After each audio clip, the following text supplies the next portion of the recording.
ಹೃದಯ ಬಡಿತ ಇಡೀ ಏನೂ ರೆಸ್ಟ್ ಇಲ್ಲದೆ ನಮ್ಮ ಜೀವನದ್ದಕ್ಕೂ ನಡೀತಕ್ಕಂತ ಪ್ರಕ್ರಿಯೆ ಅದು. ಹೃದಯ ರೆಸ್ಟ್ ತಗೊಂಡ್ರೆ ಮನುಷ್ಯ ಪರ್ಮನೆಂಟ್ ರೆಸ್ಟ್ ತಗೋಬೇಕಾಗತ್ತೆ. ಬೇಕಾಗದಂಗೆ ಆಗ್ತದೆ. ಅಷ್ಟು 200-300 ಸ್ಪೀಡ್ ಆಗ್ಬಿಡುತ್ತೆ. ಆ ಕೊರತೆ ಈ ಕೊರತೆ ಅದಕ್ಕೊಂದಿಷ್ಟು ಮಾತ್ರೆ ತಿನ್ನಿ ಅಂತ ಹೇಳಿ ಅಡ್ವರ್ಟೈಸ್ಮೆಂಟ್ ಕೊಡೋರು ಜಾಸ್ತಿ ಇದ್ದಾರೆ. ಹೀಗೆ ನಮ್ಮ ಆರೋಗ್ಯ ವೃದ್ಧಿಯನ್ನು ಮಾಡ್ಕೊಳ್ಳೋ ವಿಚಾರವನ್ನ ನಾವು ಸರಿಯಾಗಿ ತಿಳ್ಕೋಬೇಕು. ಶ್ರೀ ಗುರು ಬಸವಲಿಂಗಾಯ ನಮಃ. ಓಂ ನಮಃ ಶಿವಾಯ. ಸರ್ವರಿಗೂ ಭಕ್ತಿಯ ಶರಣು ಶರಣಾರ್ಥಿ. ಆತ್ಮೀಯರೇ, ಹೃದಯಕ್ಕೆ ಆರೋಗ್ಯಕರವಾದ ಆಹಾರಗಳು, heart healthy foods and home remedies, ಹೃದಯದ ಆರೋಗ್ಯವನ್ನು ಕಾಪಾಡುವ ಮನೆಮದ್ದು ಮತ್ತು ಉತ್ತಮವಾದ ಆಹಾರಗಳನ್ನು ಕುರಿತಾಗಿ ಮಾಹಿತಿಯನ್ನು ನೋಡೋಣ. ಹೃದಯ ಅಂದರೆ ನಮ್ಮ ಜೀವ. ಹೃದಯ ಬಡಿತ ನಾವು ಹುಟ್ಟಿದಾಗಿನಿಂದ ಪ್ರಾರಂಭವಾಗಿ ಇಡೀ ಏನೂ ರೆಸ್ಟ್ ಇಲ್ಲದೆ ನಮ್ಮ ಜೀವನದ್ದಕ್ಕೂ ನಡೀತಕ್ಕಂಥ ಪ್ರಕ್ರಿಯೆ ಅದು. ಹೃದಯ ರೆಸ್ಟ್ ತಗೊಂಡ್ರೆ ಮನುಷ್ಯ ಪರ್ಮನೆಂಟ್ ರೆಸ್ಟ್ ತಗೋಬೇಕಾಗತ್ತೆ. ಅಂತಹ ಹೃದಯದ ಸಮಸ್ಯೆಗಳು ಇತ್ತೀಚಿನ ದಿನಗಳಲ್ಲಿ ಹೆಚ್ಚುತ್ತಾ ಇದ್ದಾವೆ. ನಿಂತಲ್ಲೇ ಹಾರ್ಟ್ ಅರೆಸ್ಟ್ ಆಗೋದು, ಅಟ್ಯಾಕ್ ಆಗೋದು. ಹಾರ್ಟ್ ಅಟ್ಯಾಕ್ ಆದರೆ ಹೇಗೋ ಬದುಕಿಸ್ಬೋದು, ಪ್ರಯತ್ನ ಮಾಡ್ಬೋದು, ಚಾನ್ಸಸ್ ಜಾಸ್ತಿ ಇರ್ತವೆ. ಹಾರ್ಟ್ ಕಾರ್ಡಿಯಾಕ್ ಅರೆಸ್ಟ್ ಆದರೆ ಬದುಕಿಸ್ಲಿಕ್ಕೆ ಆಗೋದಿಲ್ಲ. ಫ್ರಾಕ್ಷನ್ಸ್ ಆಫ್ ಸೆಕೆಂಡಲ್ಲಿ ಮನುಷ್ಯನ ಪ್ರಾಣ ಪಕ್ಷಿ ಹಾರಿ ಹೋಗ್ತದೆ. ಹಾರ್ಟ್ ಕಾರ್ಡಿಯಾಕ್ ಅರೆಸ್ಟ್ ಅಂದ್ರೆ ಏನಂದ್ರೆ ಡಬ ಡಬ ಡಬ ಡಬ ಡಬ ಡಬ ಹೊಡ್ಕೊಳ್ತಾ ಇರ್ತದೆ ಹಾರ್ಟ್ ಬೀಟ್. ಎಷ್ಟಂದ್ರೆ ಹಿಂಗೆ ಶೇಕ್ ಆಗ್ದಂಗೆ ಆಗ್ತದೆ. ಅಷ್ಟು 200-300 ಸ್ಪೀಡ್ ಆಗ್ಬಿಡ್ತದೆ. ಅದಕ್ಕೆ ಕಾರ್ಡಿಯಾಕ್ ಅರೆಸ್ಟ್ ಅಂತಾರೆ. ಅದಕ್ಕೆ ಯಾಕಾಗುತ್ತೆ ಅದು ಅಂತೇಳಿ ಜಂಕ್ ಫುಡ್, ಫಾಸ್ಟ್ ಫುಡ್ ಸೇವನೆಯನ್ನು ಮಾಡೋದ್ರಿಂದ ವಿಟಮಿನ್ B12 ಕೊರತೆ, ವಿಟಮಿನ್ D3 ಕೊರತೆ, ಕ್ಯಾಲ್ಸಿಯಂ ಕೊರತೆ, ಆ ಕೊರತೆ ಈ ಕೊರತೆ ಅದಕ್ಕೊಂದಿಷ್ಟು ಮಾತ್ರೆ ತಿನ್ನಿ ಅಂತ ಹೇಳಿ ಅಡ್ವರ್ಟೈಸ್ಮೆಂಟ್ ಕೊಡೋರು ಜಾಸ್ತಿ ಇದ್ದಾರೆ. ಅಂತಹ ಮೆಡಿಸಿನ್ಗಳನ್ನು ತಿನ್ನೋದ್ರಿಂದ ಅಲ್ಲೇನಾಗುತ್ತೆ, ಟಾಕ್ಸಿಸಿಟಿ ಹೆಚ್ಚಾಗಿ ನಮ್ಮ ಆರ್ಟ್ರಿಗಳಲ್ಲಿ ಕ್ಯಾಲ್ಸಿಫಿಕೇಶನ್ ಆಗುತ್ತೆ. ಕ್ಯಾಲ್ಸಿಫಿಕೇಶನ್ ಅಂದ್ರೆ ಏನು? ಒಂದು ವೈರ್ ನೀವು ಹಿಂಗೆ ಬಾಗಿಸಿದ್ರೆ ಅದು ಬಾಗುತ್ತೆ. ಯಾಕಂದ್ರೆ ಅದರಲ್ಲಿ ಎಲಾಸ್ಟಿಸಿಟಿ, ಮೃದುತ್ವ ಇರ್ತದೆ ಒಂದು ವೈರನ್ನು. ಅದೇ ವೈರು ನೀವು ಬಿಸಿಲು ಮಳೆ ಗಾಳಿಯಲ್ಲಿ ಬಿಸಾಕಿ ಅದೇನಾಗುತ್ತೆ, ವಾತಾವರಣಕ್ಕೆ ಅಂತ ವಾತಾವರಣದಲ್ಲಿ ಬಿರುಸಾಗುತ್ತೆ. ಆವಾಗ ನೀವು ಬಾಗಿಸಿದ್ರೆ ಅದು ಬಾಗೋದಿಲ್ಲ, ಕಟ್ಟಾಗತ್ತೆ. ಅಂದ್ರೆ ಅದು ಬಿರುಸಾಗಿರ್ತದೆ. ಅದಕ್ಕೆ ಏನ್ ಹೇಳ್ತಾರೆ ಅಂದ್ರೆ ಕ್ಯಾಲ್ಸಿಫಿಕೇಶನ್ ಅಂತ ಹೇಳ್ತಾರೆ. ನಾವಿಂತ ಕೆಟ್ಟ ಆಹಾರಗಳನ್ನ, ಜಂಕ್ ಫುಡ್ ಅನ್ನ ತಿನ್ನೋದ್ರಿಂದ, ಬೀಡಿ, ಸಿಗರೇಟ್, ಗುಟ್ಕಾ, ತಂಬಾಕು, ಸರಾಯಿ ಇಂಥ ದುಶ್ಚಟಗಳನ್ನ ಮಾಡೋದ್ರಿಂದ ನಮ್ಮ ಆರ್ಟ್ರಿ ಮತ್ತು ವೇನ್ಸ್ಗಳಲ್ಲಿ ಕ್ಯಾಲ್ಸಿಫಿಕೇಶನ್ ಆಗುತ್ತೆ. ಸಾಯೋವರೆಗೂ ಮೆಡಿಸಿನ್ ತಗೋಬೇಕು. BP, ಶುಗರ್, ಥೈರಾಯ್ಡ್, ಕೊಲೆಸ್ಟ್ರಾಲ್ ಅಂತಾರೆ. ಅಂತ ಔಷಧಿಗಳನ್ನ ತೆಗೆದುಕೊಳ್ಳೋದ್ರಿಂದ ಈ ಶುಗರ್, BP, ಥೈರಾಯ್ಡ್, ಕೊಲೆಸ್ಟ್ರಾಲ್ ಇಂಥ ಸಮಸ್ಯೆಗಳನ್ನ ಯೋಗ ಮತ್ತು ಆಯುರ್ವೇದ ಪದ್ಧತಿಯಿಂದ ಶಾಶ್ವತವಾಗಿ ಗುಣಪಡಿಸ್ಬೋದು. ಆದರೆ ಅಂತ ಶಾಸ್ತ್ರದ ನಾಲೆಜನ್ನ ಯಾರು ಹೇಳ್ಕೊಡ್ತಾ ಇಲ್ಲ.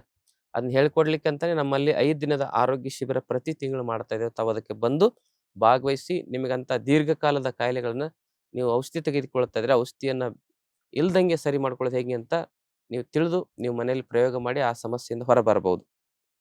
ಹೀಗೆ ನಮ್ಮ ಆರೋಗ್ಯ ವೃದ್ಧಿಯನ್ನು ಮಾಡಿಕೊಳ್ಳೋ ವಿಚಾರವನ್ನ ನಾವು ಸರಿಯಾಗಿ ತಿಳ್ಕೋಬೇಕು.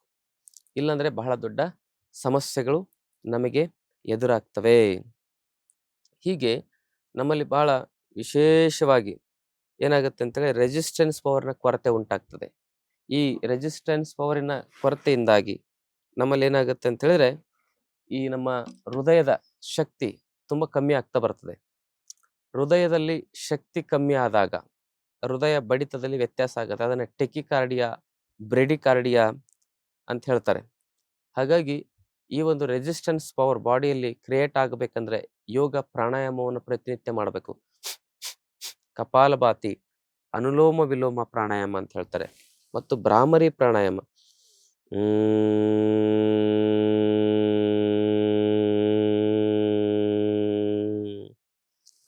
ಇದ್ರ ಬಗ್ಗೆ ವಿವರಣಾತ್ಮಕವಾದ ವಿಚಾರಗಳನ್ನ ನಾವು ಹೇಳಿದ್ದೇವೆ. ನೀವು ಯೂಟ್ಯೂಬ್ನಲ್ಲಿ ವೈದ್ಯಶ್ರೀ ಚನ್ನಬಸವಣ್ಣ ಕಪಾಲಭಾತಿ ಪ್ರಾಣಾಯಾಮ, ಅನುಲೋಮ ವಿಲೋಮ ಪ್ರಾಣಾಯಾಮ ವೈದ್ಯಶ್ರೀ ಚನ್ನಬಸವಣ್ಣ, ಭ್ರಾಮರಿ ಪ್ರಾಣಾಯಾಮ ಅಂತ ಸರ್ಚ್ ಮಾಡಿದ್ರೆ ಅದರಲ್ಲಿ ನಮ್ಮ ಹೆಸರು ನೀವು ಮುಂದೆ ಸರ್ಚ್ ಮಾಡಬೇಕು. ಅಂದ್ರೆ ನಾವೇ ಹೇಳಿರೋ ವಿಡಿಯೋ ನಿಮ್ಗೆ ಸಿಗ್ತದೆ. ಆ ಒಂದು ವಿಡಿಯೋಗಳನ್ನ ನೀವು ಗಮನಿಸಿ ಈ ಕಪಾಲಭಾತಿ ಅಂದ್ರೇನು, ಅನುಲೋಮ ವಿಲೋಮ ಅಂದ್ರೇನು, ಭ್ರಾಮರಿ ಅಂದ್ರೇನು, ಇದಕ್ಕೆ ಯಾಕೆ ಮಾಡ್ಬೇಕು, ಹೇಗೆ ಮಾಡ್ಬೇಕು, ಎಷ್ಟೊತ್ತು ಮಾಡ್ಬೇಕು ಎಲ್ಲ ಹೇಳಿದ್ದೇವೆ.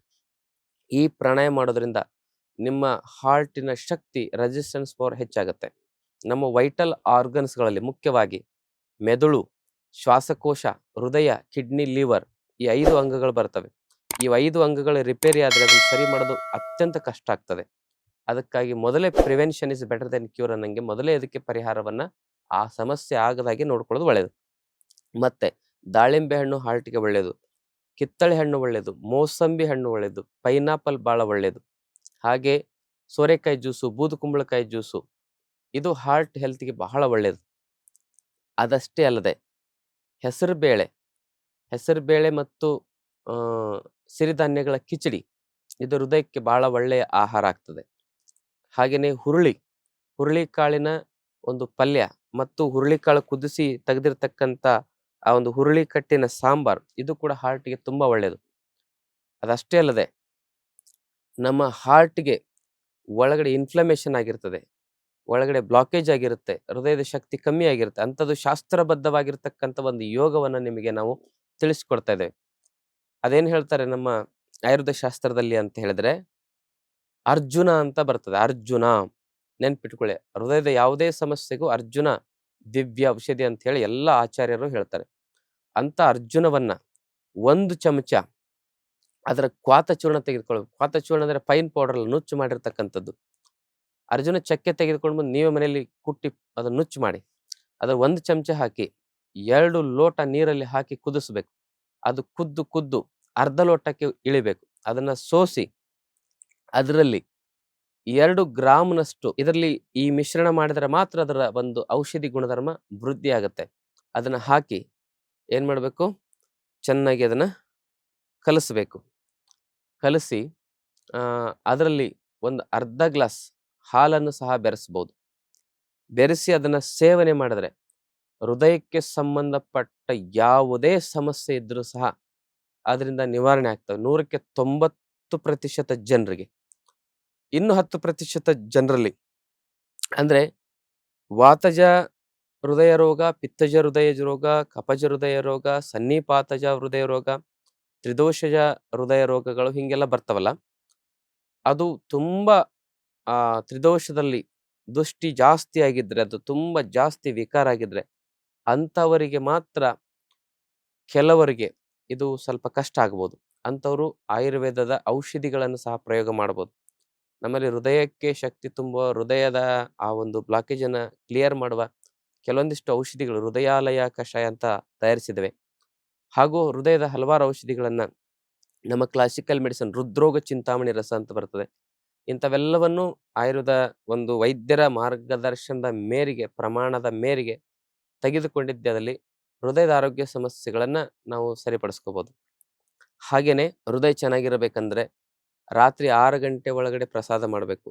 ಹೆಚ್ಚು ರಾತ್ರಿ ತಿನ್ನಬಾರ್ದು. ಹಾರ್ಟಿ ಮೀಲ್ ತಿಂದಾಗ ಹೃದಯಕ್ಕೆ ಒತ್ತಡ ಆಗ್ತದೆ. ಹಾರ್ಟಿ ಮೀಲ್ ಅಂದ್ರೆ ಹೊಟ್ಟೆ ತುಂಬಿದ ಮೇಲೂ ಸಹ ರುಚಿ ಇದೆ ಅಂತ ಇನ್ನೂ ತಿನ್ನೋದು, ಅದು ಬಹಳ ಡೇಂಜರ್. ಅಜೀರ್ಣ, ಮಲಬದ್ಧತೆಯ ಸಮಸ್ಯೆಯಿಂದ ಹೃದಯದ ಸಮಸ್ಯೆ ಹೆಚ್ಚಾಗುತ್ತದೆ. ಅದಕ್ಕೆ ಸಮಯಕ್ಕೆ ಸರಿಗೆ ಆಹಾರ ತಿನ್ನಬೇಕು. ರಾತ್ರಿ ಬೇಗ ಮಲಗಿ ಬೆಳಗ್ಗೆ ಬೇಗ ಏಳಬೇಕು.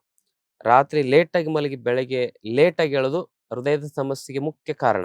ನೋಡಿ, ಅರ್ಲಿ ಮಾರ್ನಿಂಗ್ ಹಾಸಿಗೆಯಲ್ಲಿ ಮಲಗಿದಾಗ ಹಾರ್ಟ್ಗೆ ತೊಂದರೆ ಆಗಿ ಕಾರ್ಡಿಯಾಕ್ ಅರೆಸ್ಟ್ ಆಗೋದು, ಹಾರ್ಟ್ ಅಟ್ಯಾಕ್ ಆಗೋದು ಹೆಚ್ಚಾಗ್ತದೆ ಅರ್ಲಿ ಮಾರ್ನಿಂಗ್. ಯಾಕೆಂದ್ರೆ ಬೆಳಗ್ಗೆ ತಡವಾಗಿ ಏಳೋದು ಇಂತಹ ಸಮಸ್ಯೆಗೆ ಮೂಲ ಕಾರಣ. ಅದಕ್ಕೆ ಬ್ರಾಹ್ಮಿ ಮುಹೂರ್ತ ಉತ್ತಿಷ್ಟೆ ಸ್ವಸ್ಥೋ ರಕ್ಷಾರ್ಥಮಾಯುಷಃ ಅಂತ ನಮ್ಮ ಶಾಸ್ತ್ರದಲ್ಲಿ ಹೇಳ್ತದೆ.